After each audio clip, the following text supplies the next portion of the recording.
Told y'all I was back, man. Back off hiatus. Here to hand down some more knowledge, wisdom, and understanding to the family. What's up, y'all? It's the real. As you can see, you can check me out on Twitter at the real one divine. That's at the real, the number one, and divine. Easy to remember. Let's talk about the great reversal.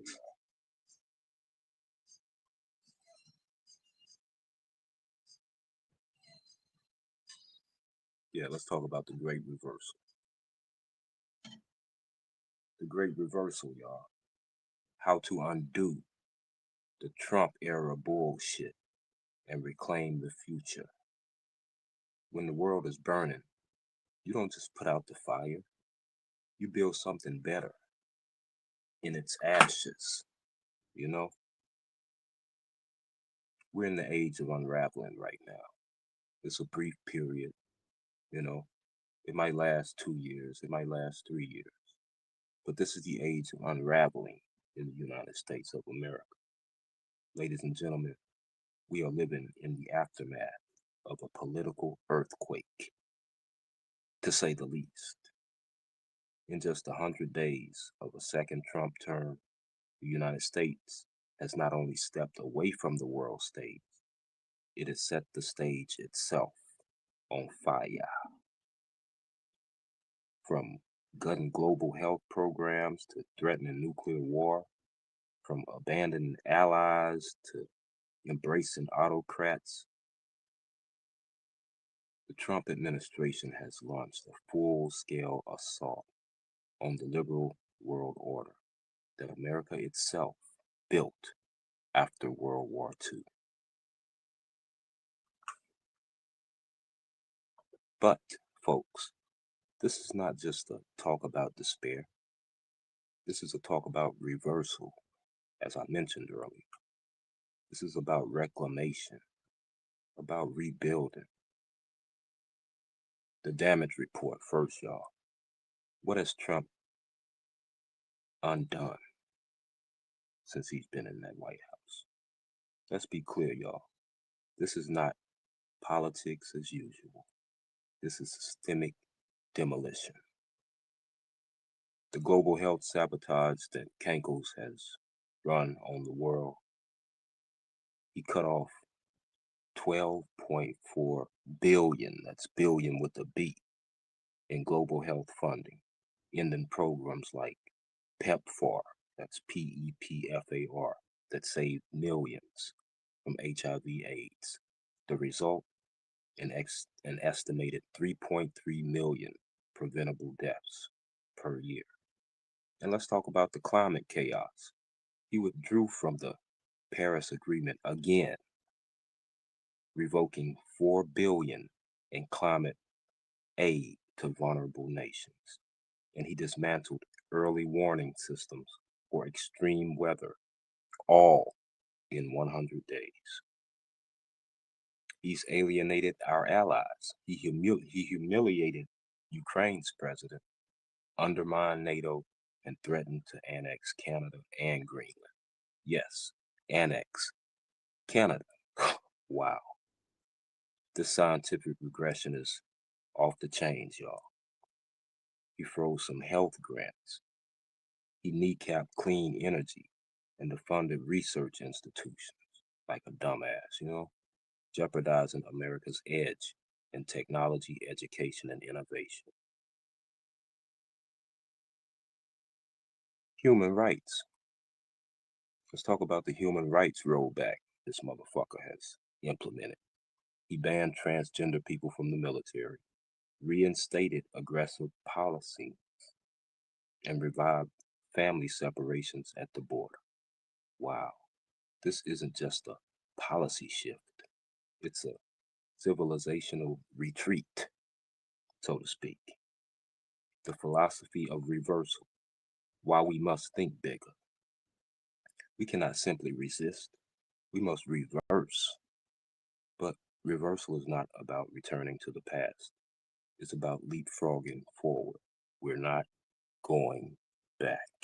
You know, we need a new global compact, one that replaces isolation with interdependence, replaces extraction with regeneration, replaces nationalism with planetary patriotism.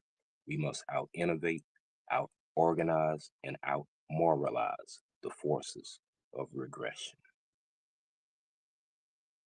The reversal agenda, the five pillars to rebuild the world. First, rejoin the world, then lead it. Re enter the Paris Agreement, the World Health Organization, and the UN Human Rights Council. Double foreign aid, don't cut it. Make America the vaccine arsenal, not just the weapons arsenal. Reboot the economy, green, fair, and futuristic. Launch a global Green New Deal. Fund solar panels, fund solar energy, fund wind energy and battery tech in the global south. Tax carbon, not labor. Subsidize innovation, not extraction.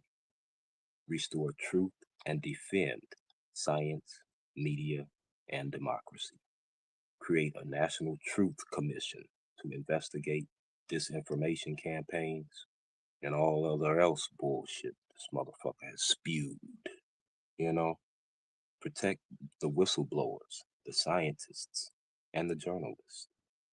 Mandate digital literacy in schools and on social platforms. Reimagine security. Human, not just military. Shift 25% of the defense budget to pandemic preparedness, climate resilience, and cybersecurity. Abolish ISIS rogue tactics and replace them with community-based migration systems that work. Okay? Reclaim identities, a story that includes all of us. Replace America first with planet first, America leading. Okay? Teach civic patriotism, not ethnic nationalism. That bullshit. Build new monuments to scientists, activists, and healers, not conquerors and colonists, cracker motherfuckers. You know what I'm saying? Put a Malcolm X statue up in Brooklyn. The moment, how we topple this motherfucker and his empire of lies. This is not a policy problem. It's a power problem. And power is not just in the White House. It's in all of us as well. Civil Society 2.0. Boycott companies that fund authoritarian politicians. Strike for climate, for truth, and for trans rights. Sue every illegal executive order. Win in court like we did with the health grant freeze in this piece. The new intellectuals are the scientists, the artists, the teachers, the coders. You are the new resistance. You know, open source climate models, decrypt propaganda, hack the algorithmic echo chambers. The 2026 mandate, flip Congress, impeach that motherfucker again if necessary, abolish the Electoral College, expand the Supreme Court, pass the Freedom to Vote Act. The future is not a spectator sport, my people. Let me be clear. Trump is not the disease. He's the symptom. White supremacy, white nationalism, that old bullshit. The disease is fear, though. Alienation, nihilism. But we are the antidote. We are the ones who refuse to let the future be written by liars, bullshitters, and ugly, crooked motherfuckers, as well as looters and lunatics. We are the ones who will reverse the irreversible. So let's not just topple this motherfucker. Let's not just topple Trump. Let's topple the entire architecture of white greed, white supremacy, white nationalism, ignorance, greed, and fear that makes that bullshit possible in this piece. Let's build a world where no demagogue can rise again. Because history is not a pendulum, it's a choice.